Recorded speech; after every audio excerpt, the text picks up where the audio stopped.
Hi, I'm going to show how to cover a cylinder for different types of exercise machine. They have padded cylinders that come on and they get torn, they get ripped.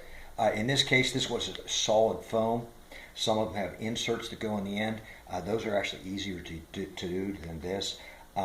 This one had a crack in it where it came apart, and I put glue in it, and then I taped it together, let it dry, so it's functioning again.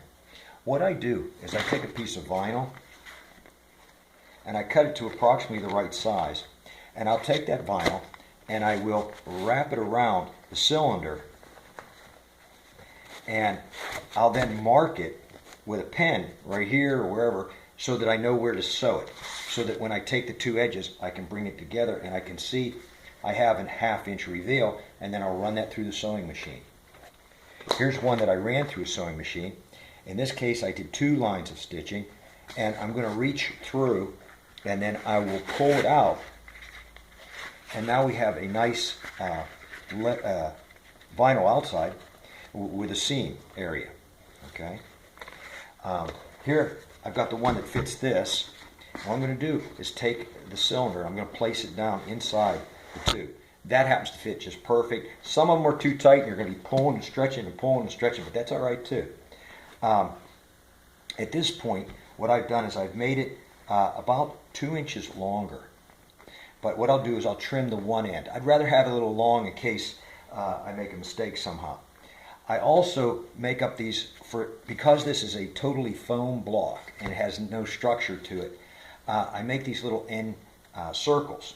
And I'll have to do a little video on that, how I make them. And I'll set those in there. What that does is when that sits in there, that gives me something to staple to. So what I'll do is I'll take my pad and I fold it in.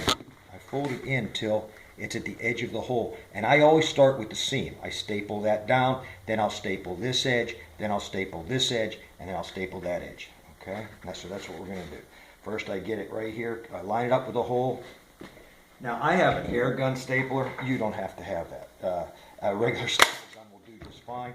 But I do quite a few of these, so I want a little mass production here. And I staple it in the 2 sides. But you see that I'm keeping the staples close to the hole. That because of the device that covers it will cover the staples. I will also color those staples. Now see how I'm folding that back here, and I'm going to get another staple right there. And I do it again. Do figure 4. Okay, now there, I've got 4 staples, and that leaves these little up parts, and I stretch those out and flatten them down. And I staple those, keeping those at the edge of the hole.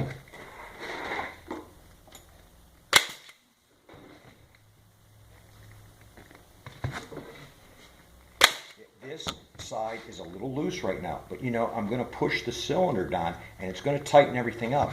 Now when I get to the other side, I'm going to have to pull a little bit to tighten the vinyl up as I go around the cylinder. Now, at the point I'm at now, it sort of looks like this. Now as I push that in, it'll get tighter. And there's a ring on the machine itself that will go over and will hide the edges. But I always take a magic marker and I touch up the staples, just in case one should show. It won't be that awful. It could probably get by. Now I'm taking a plywood ring, setting it in here, folding down where the seam is. I start with the seam. Well, actually, I'm going to trim off about a 1/4 inch here because it's a 1/4 inch too long. I could try cutting it out of the hole later, but that's not necessary.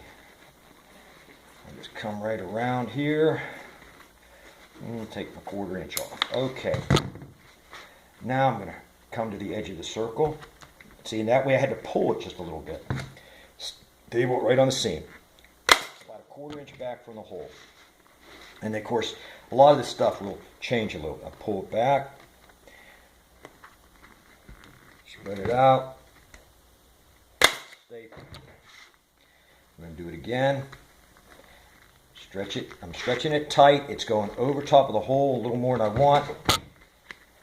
But you know what? I'll just snip that out with my scissors when I get to that point.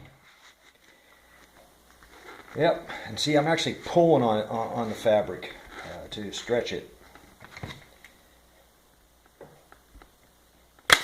Okay, I've got those 4 points sticking up again. I'm going to take those and I'm going to spread them. And I'm going to pull it.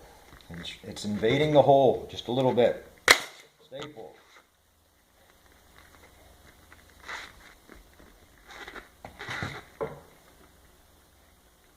Again.